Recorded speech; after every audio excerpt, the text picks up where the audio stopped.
Welcome to The Explainer. Close your eyes for just a second. Picture a quiet room in ancient China a little over 1,000 years ago. A small group of guys made a simple, honestly, kind of innocent mistake with fire and powder. They absolutely weren't trying to build a weapon, and they for sure weren't trying to start a war. Let's dive right into this. It's a crazy story about how one single discovery in that quiet room rippled out, fundamentally changed the course of human history, and ended up taking millions of lives over the centuries.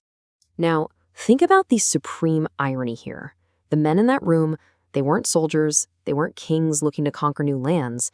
They were alchemists, scientists basically, and they were searching for something completely different. They were literally looking for the secret to immortality. They wanted to live forever. But instead of finding the key to eternal life, they accidentally mixed up a powder that would eventually become the deadliest weapon in human history. Part 1. The Fire Medicine Accident. From immortality to explosions. So here is the really crucial point to wrap our heads around. This world-changing discovery started purely as an accident. These early scientists took 3 simple ingredients: charcoal, sulfur, and a white powder called saltpeter. When a spark hit that mixture, it didn't just burn, it exploded with this sudden, terrifying crack. They called it huoyao, which actually translates to fire medicine. At first, they just packed it into small paper tubes to shoot up into the sky for these loud, colorful celebrations. It was all about joy and amazement, way before anyone even thought about using it for war. But human nature being what it is, soldiers eventually started asking a very different question. Not how can this make our celebrations better, but how can this help us win? And from there, the technology evolved fast. It started out as these super unpredictable, highly dangerous bamboo tubes called fire lances that basically just shot flames. Over decades, those crude bamboo tubes turned into heavy iron cannons, then scaled down into simple handheld metal tubes, and eventually evolved all the way into multi-shot revolvers and devastating machine guns. The whole thing physically shifted from this crude, dangerous novelty into an incredibly precise science. Part 2. Gunpowder travels the world. The secret spreads. And the timeline of how this spread is just fascinating.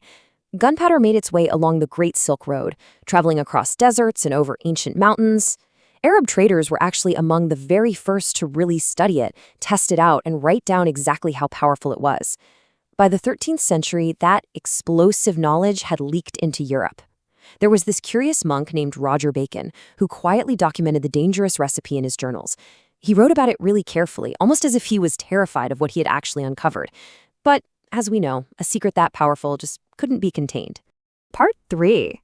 The fall of walls, the end of stone defenses. Think about how war worked before this powder. It was incredibly slow and it was up close. You fought with swords, you fought with arrows, you looked your enemy right in the eye. The battlefield belonged to heavy armored knights, and cities were protected by these massive, incredibly strong stone walls. But the second the cannon was invented, all of that flipped overnight. Suddenly, a relatively untrained kid with a cannon could take down a knight who had trained his entire life. The slow, kind of honorable combat of the ancient world was completely wiped out by the deafening roar of metal and fire. The ultimate proof of this massive shift went down in 1453, during the Siege of Constantinople. This was one of the greatest, most fortified cities in the world, completely surrounded by massive walls that had held strong for over 1,000 years. But a young sultan named Mehmed II rolled up with these enormous cannons. They fired day after day, hour after hour. The ground literally shook like thunder, and those 1,000-year-old walls finally cracked and crumbled. It sent a chilling, crystal-clear message to every single king on earth. Stone could not protect you anymore. The old way of war was completely over. Part 4. Handheld Power and Conquest, a Devastating Global Imbalance. Once those massive cannons were shrunk down into handheld guns, everything accelerated. European nations loaded up their ships with cannons and armed soldiers, and they sailed straight for Africa, the Americas, and Asia. And they definitely did not arrive with equal hands. What happened next was a devastating global imbalance of power. Ancient, highly advanced empires like the Aztecs in Mexico and the Incas in South America were essentially destroyed in just a matter of months. This wasn't just a slight change in military tactics. It was a brutal instrument of history that literally drew the global borders we still live with today.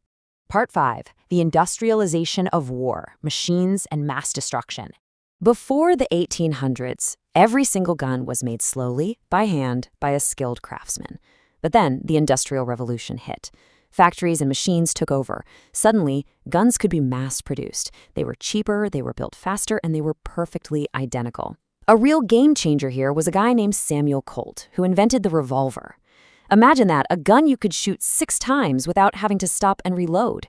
That single invention completely changed the pace of battle, and it led directly to the creation of smaller, faster bullets and highly accurate rifles. The sheer speed of destruction was accelerating. I want to just stop right here for a second.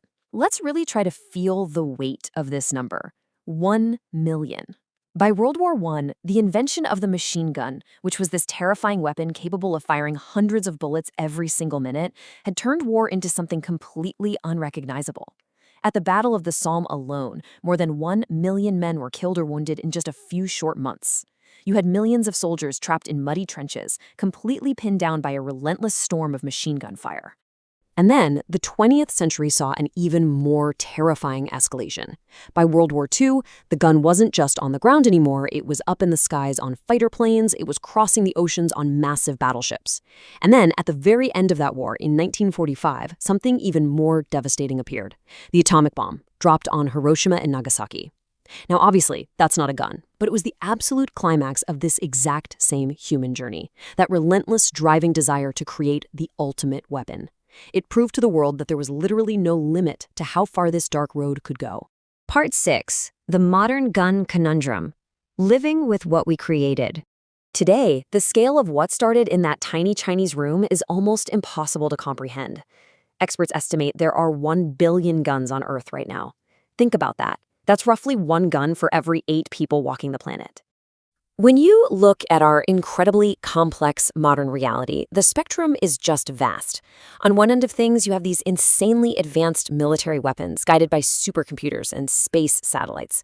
On the other end, in countries like the United States, there are actually more guns than human beings, and they're sitting in ordinary, everyday homes. And this creates one of the great defining questions of our time, debated literally every single day. Some people see these tools as absolutely essential instruments for personal protection. Others point to them as pure instruments of destruction, responsible for thousands of tragic deaths every year in streets and schools. As an impartial observer of history, we just have to acknowledge what a deeply complicated, painful subject this really is. As we wrap up this explainer today, I want to take us right back to where we started, back to that quiet little room in ancient China. It is so important to remember that gunpowder did not begin with evil intentions. It began with curiosity. That exact same human curiosity that drives all of our great discoveries. But as we've seen on this journey from colorful fireworks to fallen empires to our modern streets, what we humans actually decide to do with a discovery, well, that is always the real story. I am going to leave you with this final, provocative thought to carry with you. The great lesson of the gun is that power is never truly neutral. Whether we are talking about science, history, or even our own daily lives, we have to take responsibility for the things we create. Thank you so much for joining me on this journey. If this explainer got you thinking, keep exploring, keep questioning, and keep learning. I'll see you in the next one.